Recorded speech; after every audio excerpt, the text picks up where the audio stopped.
Hello, Happy New Year 2024, and welcome to episode 32 of the What If South is Up podcast, where we talk about the ups and downs of creating worlds from scratch and all the misadventures we experience along the way. In a nutshell, how to wing it like an author. My name is Christina Xtina Lefebvre, and I'm in the middle of building my first world, a magical, parallel Earth where colonization never happened in the Americas, and reworking my first novel with the working title of Cogs and Clogs. And with me, being ever the gremlin, is my friend, my ride and die podcast accomplice, Derek Hall. I am not a gremlin. Hey everybody, I'm Derek Hall. Happy New Year, and welcome back to What If South is Up for 2024. I am the creator of the Crimson Prophecy and Horizon Gamelet series, both of which are available just about anywhere you would want to buy a book. So today, we actually have a pretty special treat for everyone, for all our listeners out there. We not only have one guest, but we have two. Woo! First, woohoo! I'm so excited. It's like a whole thing. Anyways, we have a repeat author, Meg Lindsey. Hi, everyone. And our newest podcast guest to the show, Cindy Sell. I get to be new. It's crazy. Hello. Hi, guys. Okay. Fresh meat. Fresh meat. Yes. So, Meg, we'll start with you real quick. Why don't you tell us a little bit about yourself, your books, your current work in progress, and the whip you'll be using on today's episode. Sure thing. So I'm Meg, sometimes MJ Lindsey. I'm the author of the Tapestry series, which is available through Mythical Fiction. And currently, I'm actually working on a rewrite of the first two books. It'll be released as a duology sometime in the fall of 2024, which is really tomorrow is next year. That's pretty exciting.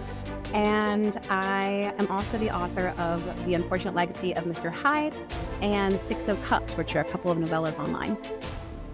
Oh, awesome sauce. And what about our other most excellent guest, Cindy? How about you? I'm Cindy Sell. I'm a writer of epic fantasy and dark fantasy romance. My debut novel it finally has a release date, September 3rd, 2024. That's exciting. That's so exciting. Yes. It's called Remnants of a Scarlet Flame, and it is the first in the Last Dragion saga. Awesome. So thank you both for coming on with us. I know it was last minute when I called you guys and said, hey, let's do a thing. But not only is it New Year's Eve today as we're recording, but we have changed up the format a little bit from our usual system. But before we get to all that, what is everybody drinking? Xtina? Well, we normally record at night, and Derek and I try to out-adult beverage each other most of the time. But since I see daylight out, I've got myself a brunch kind of drink. I have myself a dirty Bloody Mary. It's appropriate for New Year's Eve. It's doing good. What about you, Cindy? I actually just finished my drink. It's a very uninventive Diet Dr. Pepper, but now I'm hyped on caffeine, and it's going to be great. There is no shame in caffeine. Right. What about Meg? What do you got? I am desperately avoiding a third cup of coffee, so I jumped into some elderberry tea. I have a staple around here. And probably get to the harder drinking this evening, libations and celebration. What about you, Derek? I'm coming out of the depths of hell and trying to fight off the plague for a few weeks now, so no liquor for me, but I have spicy chamomile tea.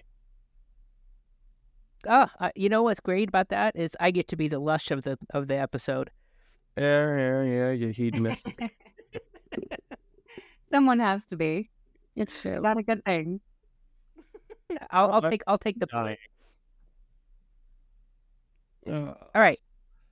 So every week we like to share one sentence from our current works in progress, a single sentence, no context. And has everyone got their darling? Yes. or their dead This darlings. is a dead darling, right? Or no, dead or alive. Okay. It could be dead or alive, but I like to do dead darlings. But we'll let Derek start. All right. Well, I don't know if this is dead or alive or even going in the actual book because it came out of my random thoughts file. But here we go. There's always room for error in any calculation, but even more so when dealing with flawed and changeable people. There you go. You like Always that? room for error. There's always room for error when dealing with people. That is not a lie. Mm-mm. And we're all flawed. Cindy, what do you have for us? So this is a living darling. It's from my debut book.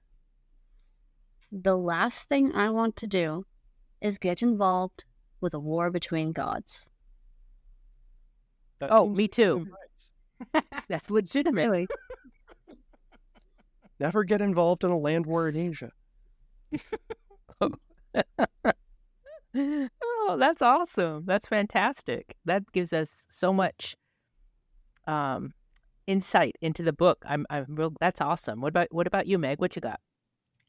This is Dead from A Distortion of Fate. It says, he could not deny the darkness nestled within the walls of Chirana, more a feeling than a tangible thing, but it existed all the same, harbored like a dormant sickness. I always love how you describe things. That's great. That's Hey, I'm trying to avoid some of the melodrama. It's an act in progress. Meg melodrama. has that skill for making Description. mundane things interesting to read about. Using it's great. Yeah. Well, anyone can Anyway. have that line. No longer. Okay, so if mine is dead. This is actually this I'm not supposed to give context, but I'll tell you it's like the first time I wrote my first chapter ever. This is one of the lines. The man watching from the trees silently nodded his head, turned around, and began the long trek back to his sovereign. But that's totally dead. Ain't coming back either. Okay, Oh, well. Taking a drink in honor of it. thank you. Very tight. Press F to turn text. I'm reading this sentence now, and I think there's so many things wrong with that sentence. I can't believe that I can look at this now and see the other things that I didn't recognize before. It's amazing. That It's growth not is bad, amazing, but it's not though. correct either. What's that? Oh, just Beck. means you've grown. It's the best feeling in the world to hate something that you've written before, because then you know you're a better author than you were XYZ from you, whether it's a month Yep. ago or 6 years ago. Yeah, it is Yeah. amazing how much we grow. So just by writing, just keep writing and you keep growing. No, absolutely. For sure. Okay, well, we normally ask each other what we are currently reading or watching, but since it's the last day of 2024, I think we should switch it up a bit. You Let's skipped have- a whole year. Oh, I did. I do that all the time, don't I? Since it's the last day of 2023, let me get my facts straight. Why don't we switch it up? Let's have everyone share one book they've read this year and what they learned from it, and one thing they watched and how it affected either their story or how they tell stories. So we'll let. How about Derek? You go first. Well, as everyone knows, I've been reading the Cradle series for most of the year, and I can say that I finally finished it. Took long enough, but it was worth it. Wait. Stop for claps. Yay, he finished it, everyone. Yay. Okay. I'm slow, okay? Don't rub it in. To be Solidarity. fair, 12-book series, and they are not short. Yeah. Waybound, the last volume of that I just finished literally last night, taught me a lot about writing and how to wrap up a complicated story in a satisfying way. So I'm hoping, fingers crossed, that it will help me with book 3. That would be And awesome. as for watching Oppenheimer, fantastic film, but for such a massive, big budget movie, they were really telling a simple story, and they did it in a simple way. There was no CG in the film at all. Even the big explosions and things like that. So it kind of set me to thinking about how to tell a story in a simple way, but make it feel epic. Yeah. So, That's a lot of skill right there. That's yeah, that's the dream. That's the dream. hats off to Christopher Nolan. Like, good job, dude. Rock on. Meg, what about you? So as far as reading, I pulled up, and there's a lot I've read this year, but Story Genius by Lisa Cron stands out to me as probably the best thing I've read from a writer standpoint. A lot of self-help writing books that have gone through this brain in the past 12 months, and that's my favorite because it really helps me break down what I wish I'd known from the beginning, being the plotter that I am. Instead of just kind of writing about a bunch of things happen, it helped me really concisely decide what are the most important common themes and how to make the whole story all the way around, absorb them in a really satisfying way. That is my favorite on writing book that I've ever read. And over 6 years. It's so good. So I totally recommend that. And then for TV, I rewatched Arcane, I want to say back in March, because when I was trying to come up with comps back when I was thinking about, seeking an agent, that was really the only thing that came to mind for my Tapestry series. So I rewatched Arcane. I rewatched it with a notebook and took a lot I love Arcane. Oh, it's I so love good. Arcane. So good. So really what got me was the sibling relationship and how much I realized that I'd strayed from that, even though it was in my original drafts, because you start with a series and you get run away with one theme, even if it wasn't what you started with. So from that, I kind of wanted to pull a lot more of a relationship that was sibling based instead of just pure romance, that was just as passionate and, got you going, that was not romantic, that was sibling based. And that's my takeaway.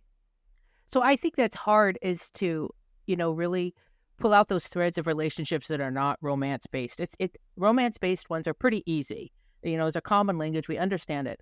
I'm trying to make my story about not only about my protagonist's arc, but also how you form a bond with a best friend at, when you're a teenager or late teens, and being able to make sure that I give them those moments that shows that, they've developed as friends and they're developing further as friends.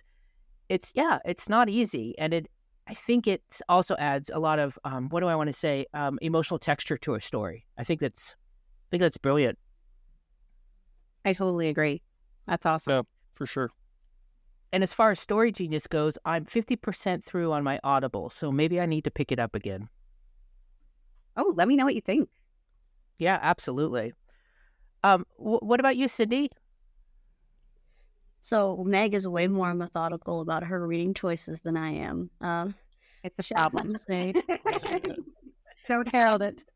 Yeah. So I did way more writing and editing this year than I did reading. But when I did finally, find some time, I think the one story that stuck with me this year is How the King of Helheim Learned to Hate Stories by Holly Black. It's a novella set in her the Folk of the Air world, I guess. And I loved that it was sort of a fictional character's account of how stories change over time and how they can mean different things to different people, how we can personally derive different meaning based on our own mental states. And it really informed, coming up on my debut, having my very first project out in the world for people to read and critique and hate, because I know that's coming too. No matter how hard I try to tell the story the way I want it interpreted, people are going to take what they will from it. And I think that's really important for me as a debut author to understand. Oh, man, you just gave me chills. Yeah. Yeah, there's going to be people who love it and there's going to be people who hate it. And I told my story and that's all I can do with it at this point. So the title of that book again, and it's fictional? Yes, it's fictional. It's How the King of Elfhame Learned to Hate Stories by Holly Black. Wow. That's awesome. I'm going to ask my producer if we put links to things in our notes, and if we do, we're going to put a link there. Sweet. Well, for everything we suggest. But anyways, and what about watching? And how has that affected your writing? So I think I don't watch much TV, but I did rewatch Spartacus. It's a series on Stars. And it gave me so many ideas for this former pit fighting character that I've been writing. Just the way that the political intrigue is woven throughout, it's incredible. Like, I cannot say enough good things about that series. Well, it's a beautiful series, and it's almost comic book-ish, not book-esque, I should say, not bookish, book-esque. You know, with the how they, what I'm saying, the visuals and everything else like that, and how they play each scene. Yeah, it was a beautiful series. Absolutely.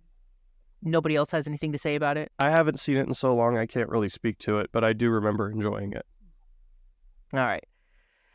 So for me, as for reading, a book that taught me cool stuff, when I remember reading it for when I read it, I was so excited about what it was teaching me. It's Hooked. Write fiction that grabs readers at page one and never lets them go. It's by Les Edgerton. It was some really great explanations of taking, just the first part of your book and dissecting it and what do you need to make sure happens. Not so much, and they gave you a particular order, but, it just really dissected it for me.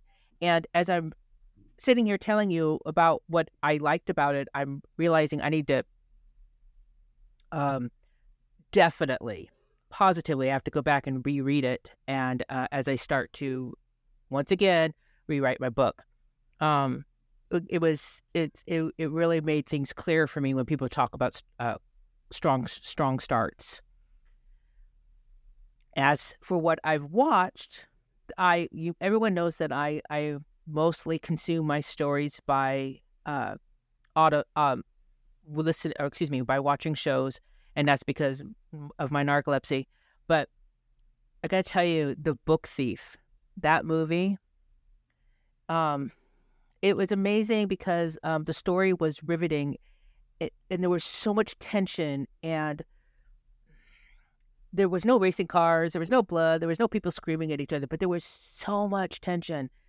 The drama was both subtle and intense, and I think it's kind of like what Derek was talking about when he was talking about Oppenheimer. Mm-hmm. There was just so much, I don't know how to say it. There was so much depth, but it was also subtle. I mean, I was riveted. I just couldn't take my eyes off of it. And it told me that in order to tell my story, I do not have to worry about big bangs or big moments or, lots of things having to, I don't know, blow up or whatever to move a story forward. I can move the story forward with interiority. I can move the story forward with expressing how people are feeling and showing how people are just trying to get through life. And I think that's what that taught me. Yeah, it doesn't take much to push a story forward. But what it does take is skill to figure out what it does take. Yep. My words aren't working right, but I think you get the gist of what I'm trying to say. Well, Attention is so hard. So difficult. Mm-hmm.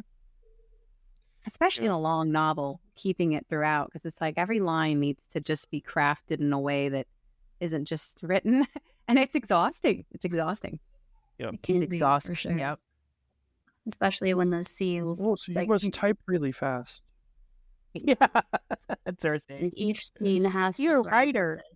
And Purpose, yes. you never want to Mhm. All right, so normally this is where we would play our little dice game, but for today we're going to switch it up a little bit.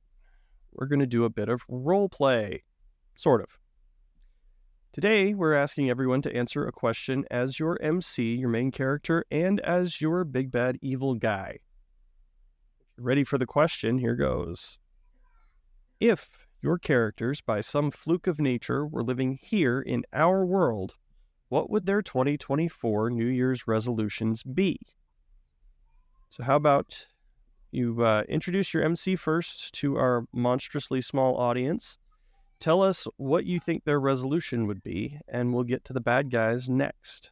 Cindy, you ready? Sure. So, my protagonist for Remnants of the Scarlet Flame is Diane McBen. She is a sorceress in the Sorcerer's Guild. Her New Year's resolution would probably be to eat more oranges and burn fewer things down. Admirable. Bursting is generally frowned upon. Vitamin C is generally encouraged. So, yeah, admirable. That's how you love it.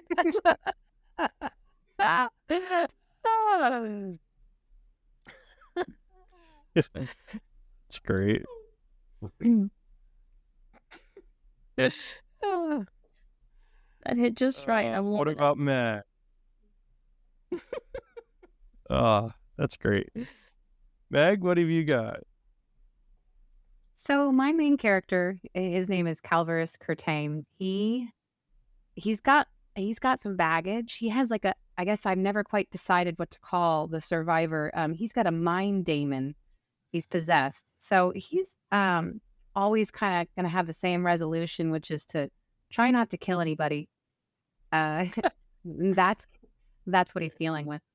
So whether he's here or there, he's just going to try not to kill anyone. Yeah, that's my resolution too. It's an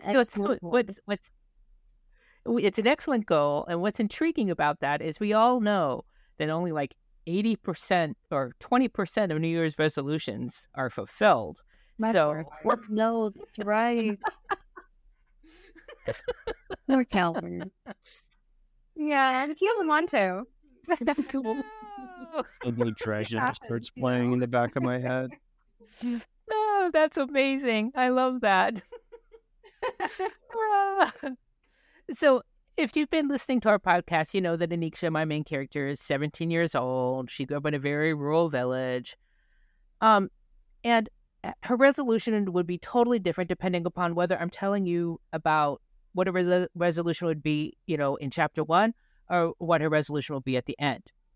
Mm-hmm. So, in the beginning, her resolution would be something, I don't know, I resolve to be the best apprentice ever. That would be something she would say. By the end of the book, after she's done the things, it would be something more akin to, by the end of 2024, I will push back the tide of the Wechuge, they're the bad guys, from destroying the planet's ecological balance. And that's what it would kind of be. What a worthy resolve. Worthy resolve at the end, noble. and it's very noble. It is, but it shows that, she's a totally different, hopefully it shows she's a totally different person. Well, that's really what you want. You want that character development. That's sure. Yes, and they don't always have to develop up or forward or better. They just need to be different. Exactly. What about what you got, Derek? What you got? I have a throat full of crud. See, he's a gremlin, folks. No, I can get wet. Oh, God. I'm talking about it. All the best jokes do. So, much like Christina said, if you've been listening, you're familiar at least somewhat with my main character, Inara. She's late teens, average girl flower seller turned legendary hero turned queen, and has a lot of heavy stuff going on for somebody her age. if she somehow found herself in our world, I think it would be, this isn't good. I need to get home. I got stuff to do. But more generally speaking, as a character, I think her resolution would be something more along the lines of, I need to fix all the problems that I helped create. Or at least make progress on them in the next year. Because every action has an equal and opposite reaction, and the court of public opinion is not kind. So it's a lot of doing the right thing and then having to fix the fallout from doing the right thing. Oh, interesting. Huh. Well, my goodness, that was very insightful to each of our books. But let's talk a little bit. No, it was. I mean, I knew you're not wrong about Inara. I see that. I'm very now interested in the, both the other main characters, well, and of course mine, but yes, that was fascinating. But let's talk about our bad guys, our BBEGs, our big bad evil guys. What would be their resolutions if they were suddenly pulled, or they were suddenly appeared in our space-time continuum? What would they do? Let's ask Derek first. Well, I had several different big bad evils to pick from. I'm going to go with one from the first two books of Crimson Prophecy, and Elathria. She's a very interesting character with a very arrogant personality and outlook and an ego to match, who thinks that she can do no wrong. So given the opportunity to be in our world with social media and things like that, I don't think there would be much hesitation to take advantage of that and try to build a following. To what end, I don't know, but I think it would be basically gain as much traction and build as much of a following and a quote-unquote army as possible. Meg, what about you? So I'm also in the place of having multiple BBEGs to pick from. So I think I'm going to, instead of I'm going to avoid the obvious world domination one and go for Atalasia. She's kind of like a morally gray, we'll call her, but she's kind of evil. And I think she would just want to, in a new world, be able to settle into her own space where no one would bother her. She'd love to be in a new world where no one bothers her, no one wants anything from her, and she can just kind of be by herself. This is a character that if I had to put a condition to her, maybe kind of has Asperger's, and she just wants to build things and create things without anyone asking anything of her, and not having to answer to anyone. So in a new world, she'd have the opportunity to do that, because all of the people that are heckling her and imprisoning her wouldn't be there. So her resolution would be to build a house in the middle of acreage somewhere in the ruralest part of Maine, where she didn't have to talk to anybody ever again. Yeah. Yep. I can relate to that. I can absolutely. That's awesome. She's very relatable. My dream is to be able to walk out on my porch and just not see anyone or anything in any direction. Not my goal, awesome. Man. Like I stated before, I have to live somewhere that I can grow old in, so that when I am 99 years old and I don't go check my mail for 3 days, the next door neighbors know to call somebody because they haven't seen me, so that my cats don't eat me. That's my goal. Well, that's important. Well, that's an important goal. Absolutely. I'll see, you can go with my plan and just skip the cats. No, you don't understand. I don't want to. Never mind. Okay. All right. Me. Wait, Cindy did hers, right? No, Cindy now. Go. Okay. All right. So I do have a few big bad evils too, but I'll stick with the one that's most prevalent in book one. Guild counselor Lucius Gregory is Daya's mentor. And he would definitely resolve not to let imbeciles make important decisions. Oh, no. Also valid. That's yeah. Oh, that's Which in our world would translate to what? Overthrowing every government? Yeah, it's huge. And that's kind of his Whatever. motivation later on. It's a real problem for him. that is a scary motivation. Tired of listening to these idiots. It is scary because, So subjective. yeah, I mean, I could be seemed like an imbecile to many different people, so it's scary to me. He's sort of All right, Tennessee Hitler. so So my bad guy is He's from the got a lot going for 1950s him. Earth. he's too strong for his own good. Fantasy Hitler. That's scary. Anyway. Yep. Anyway, my bad guy is from 1950s Earth. He was, if he was magically restored to today's Earth, I'd imagine that his top resolution, his top priority, would be something along the lines of, "I'm going to find me a trad wife." Sorry.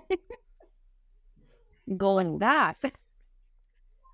Trad wife is a traditional wife. It's a woman that stays home, takes care of him, takes care of the kids, pushes out the kids, takes care of the kids, does the laundry, does the cooking, does everything. The trad wife. You can do all that at once? No, you can't, but he'd want that. Yep. Yeah. Oof. He would expect her to adore him and take care of him.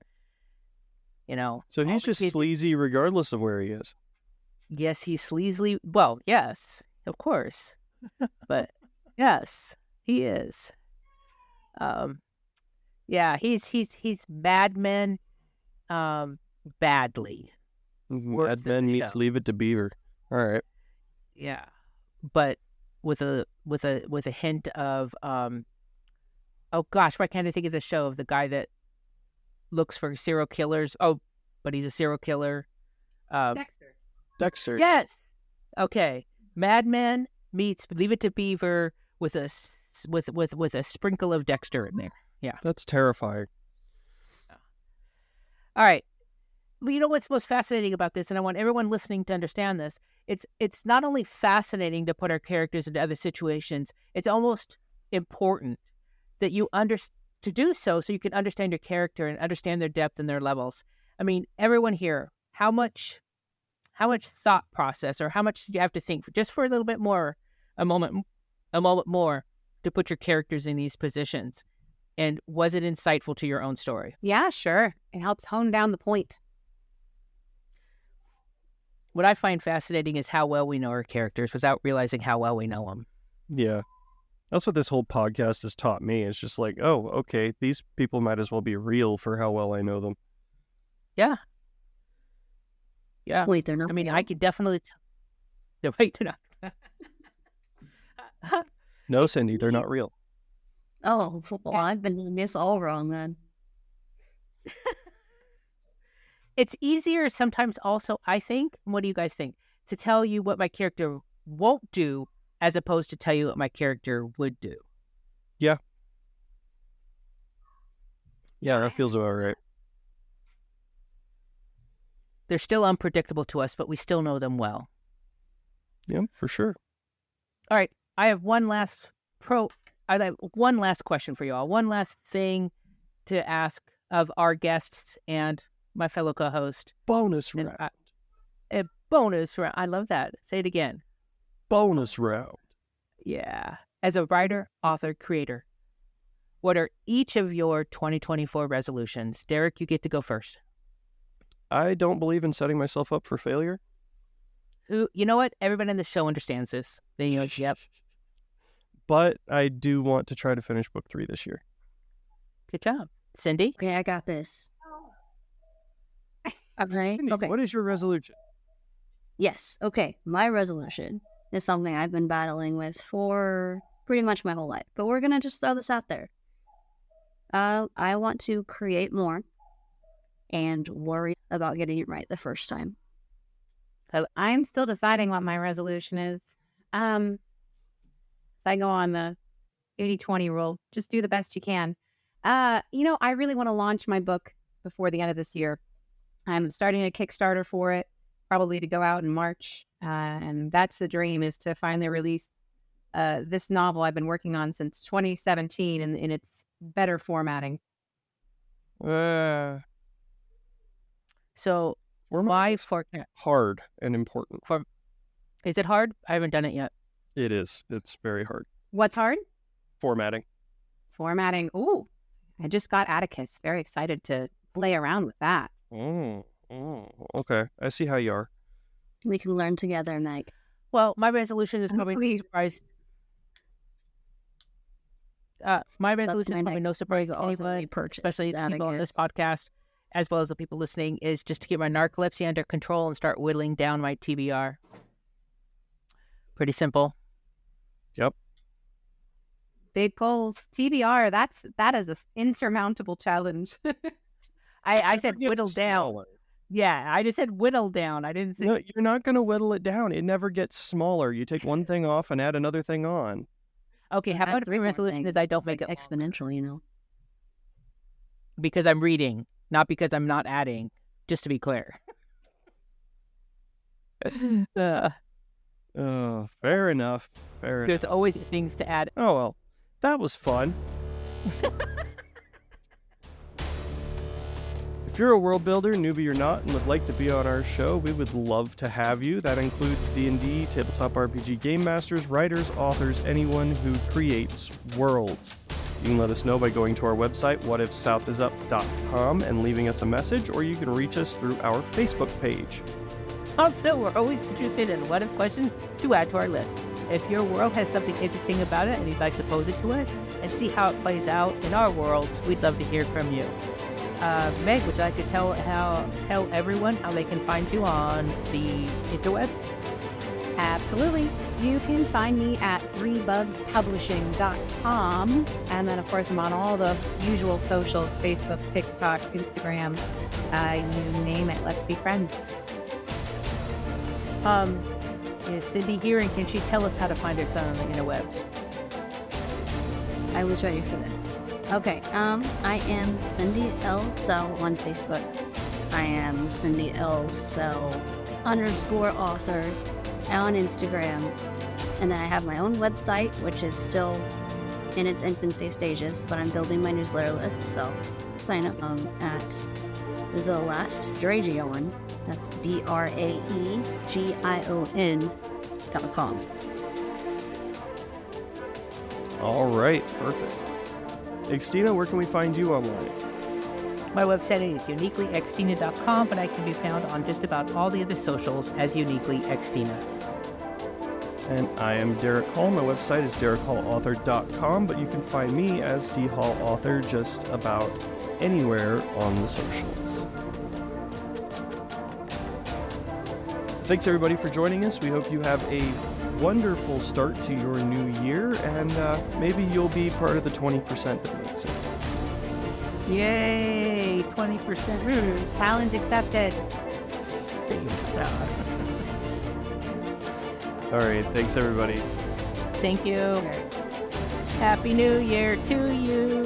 Happy New Year to you.